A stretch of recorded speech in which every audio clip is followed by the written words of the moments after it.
Hello दोस्तों, मैं योगेश आपका स्वागत करता हूं आपके अपने channel Bansal study a great place of learning.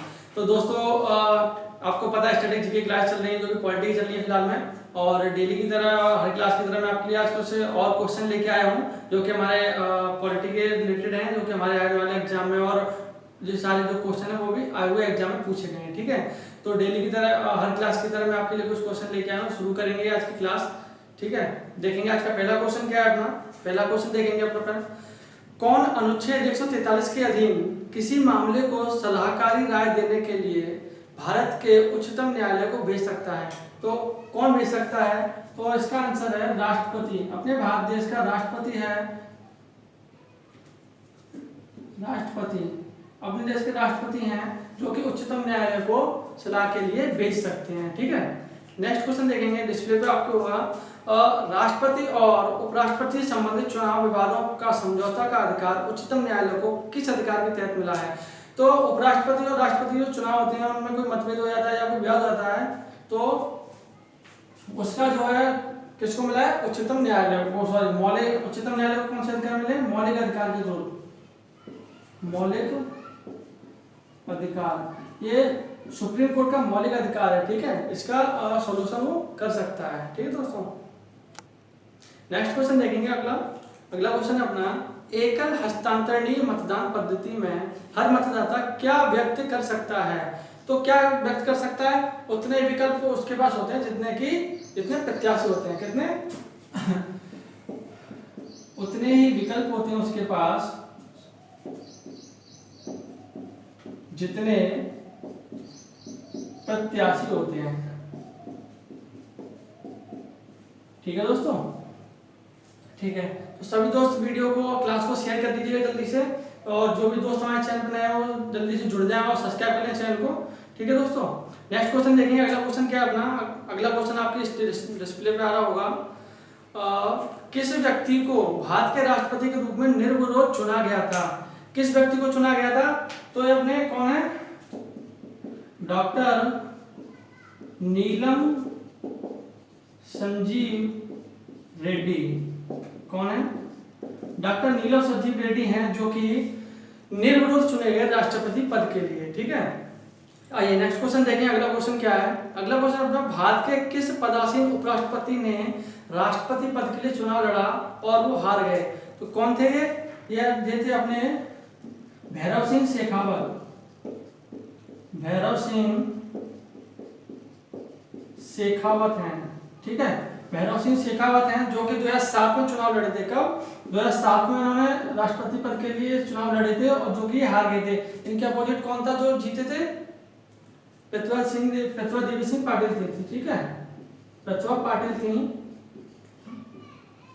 जो कि इस चुनाव को जीत गई थी और भैरव सिंह शेखावत हार गए थे। ठीक है दोस्तों, नेक्स्ट क्वेश्चन देखेंगे। अगला क्वेश्चन क्या है? भारत का पहला अराजनीतिक राष्ट्रपति कौन था? अराजनीतिक राष्ट्रपति की पूछी है तो आपको एक नाम याद आता होगा, डॉक्टर एपीजे अब्दुल कलाम, जो कि एक साइंटिस्ट थे। ठीक है, कौन थे? जो कि हमारे देश के बहुत ही बेहतरीन साइंटिस्ट थे और वो राजनीतिक मतलब उनका राजनीति से कोई संबंध नहीं था इतना। ठीक है, शुरू से ही वो राजनीति में नहीं थे। ठीक है, तो ऐसे राष्ट्रपति थे जो कि जिन्हें राजनीतिक राष्ट्रपति कहा गया था, उनका नाम क्या था? Doctor APJ Abdul Kalam. ठीक है दोस्तों, नेक्स्ट क्वेश्चन देखेंगे। अगला क्वेश्चन क्या है अपना? अगला क्वेश्चन है, राष्ट्रपति किस अनुच्छेद के अंतर्गत राष्ट्रीय आपात स्थिति घोषित कर सकता है? तो किस अनुच्छेद के अंतर्गत कर सकता है? तो अपना अनुच्छेद है 352 अनुच्छेद के अंतर्गत राष्ट्रपति जो है राष्ट्रीय आपातकाल की घोषणा करता है। ठीक है दोस्तों, और चलो नेक्स्ट क्वेश्चन देखेंगे। अभी राष्ट्रपति ने कितनी बार राष्ट्रीय आपातकाल की घोषणा की है? तो राष्ट्रपति ने कितनी बार राष्ट्रीय आपातकाल की घोषणा की है? तो आंसर आपका होगा इसका 3 बार। ठीक है, 3 बार राष्ट्रीय आपातकाल की घोषणा की गई है। कब कब की गई है? ये एक तो की गई है 1961 में, 1962 में भारत और चीन के बीच जो युद्ध हुआ था जब की गई थी। ठीक है, और एक की गई थी 1971 में। ये कब की गई थी? ये की गई थी भारत और पाक का जो युद्ध हुआ था। ठीक है, और एक की गई थी 375 में। ये की गई थी आंतरिक अशांति के कारण, किसके आंतरिक अशांति के कारण है, जो कि 3 इमरजेंसी लगाई गई थी। ठीक है दोस्तों, नेक्स्ट क्वेश्चन देखें। अगला क्वेश्चन क्या है, तो राष्ट्रपति अपना त्याग पत्र किसे प्रस्तुत करता है। ठीक है, राष्ट्रपति अपना त्याग पत्र किसे प्रस्तुत करता है, राष्ट्रपति अपना त्याग पत्र देता है उपराष्ट्रपति को। ठीक है, उपराष्ट्रपति को है जो कि राष्ट्रपति अपना त्याग पत्र देता है। ठीक है दोस्तों, आइए नेक्स्ट क्वेश्चन देखेंगे। नेक्स्ट क्वेश्चन क्या है, अगला क्वेश्चन है राष्ट्रपति द्वारा कौन सी नियुक्ति उसके अधिकार में नहीं आती है।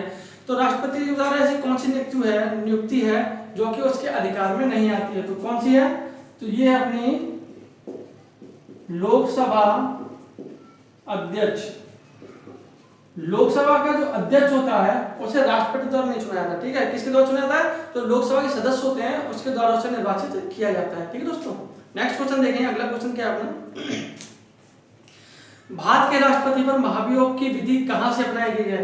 तो अगर राष्ट्रपति कोई कानून का उल्लंघन या संविधान का उल्लंघन करता है तो उस पर महाभियोग चलाकर उसे हटाया जा सकता है उसके पद से। तो जो ये विधि अपनाई गई, कहां से अपनाई गई है, ये अपनी यूएसए से ली गई है। ठीक है, कहां से, यूएसए के संविधान से ये चीज ली गई है। ठीक है दोस्तों, नेक्स्ट क्वेश्चन देखें। अगला क्वेश्चन क्या है, राष्ट्रपति की सेवानिवृत्त आयु क्या है। तो राष्ट्रपति की सेवानिवृत्त आयु कितनी होती है, आप सभी को पता होगा। इसकी जो आयु होती है, कोई आयु नहीं होती इसकी। ठीक है, क्या है, कोई आयु नहीं होती इसकी। सेवानिवृत्त आयु मतलब राष्ट्रपति क्या है, इसका कार्यकाल होता है राष्ट्रपति का, वो तो 5 वर्ष होता है। कितना, 5 वर्ष होता है। ठीक है, पर कोई भी व्यक्ति कितनी भी बार राष्ट्रपति बन सकता है। ठीक है, और जैसे अमेरिका का है, अमेरिका में कोई भी व्यक्ति है सिर्फ 2 बार राष्ट्रपति बन सकता है। ठीक है, उसके बाद राष्ट्रपति पद पर नहीं आ सकता। और जबकि अपने भारत में ऐसा नहीं है। अपने भारत में कोई भी व्यक्ति अगर राष्ट्रपति बनने लायक है और उसे चुना जा रहा है, कितनी भी एज तक का हो, ठीक है, तो उसे राष्ट्रपति बना सकते हैं। ठीक है, और राष्ट्रपति बनने की न्यूनतम आयु क्या होती है, ये होती है अपनी 35 वर्ष। ठीक है, नेक्स्ट क्वेश्चन देखें। अगला क्वेश्चन क्या है अपना, संसद के दोनों सत्रों के बीच गतिरोध की स्थिति में संयुक्त अधिवेशन की अध्यक्षता कौन करता है। तो इसके बीच में अधिवेशन की अध्यक्षता कौन करता है, ये कहते हैं लोकसभा के अध्यक्ष जो होते हैं। कौन, लोकसभा के अध्यक्ष। बोर्ड भर गया यार है, चलो बोर्ड को साफ कर लेते हैं। नेक्स्ट क्वेश्चन देखेंगे तो बोर्ड साफ हो गया अपना।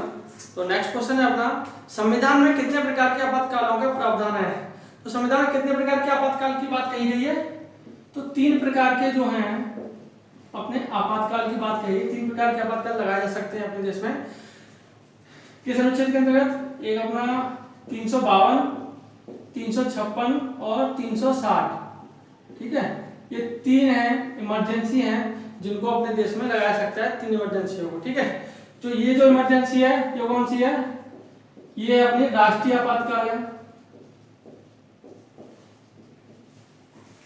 राष्ट्रीय आपातकाल। ठीक है, और जो ये है ये अपना लगता है राष्ट्रपति शासन, जो कि किसी राज्य में कानून व्यवस्था भंग हो जाती है या सरकार गिर जाती है या सरकार नहीं चला पा रहे हैं, कोई दिक्कत आ जाती है कानून व्यवस्था को लेकर, तब वहां उस राज्य में राष्ट्रपति शासन लगाया जाता है। तो राष्ट्रपति शासन वाली व्यवस्था है जो कि राज्य में लगाई जाती है। ठीक है, और 360 जो है, 360 अपनी वित्तीय आपातकाल। कौन सा, वित्तीय आपातकाल। ठीक है दोस्तों, ठीक है, नेक्स्ट क्वेश्चन देखेंगे। भारत में कितनी बार राष्ट्रपति के द्वारा वित्तीय आपातकाल की घोषणा की गई है।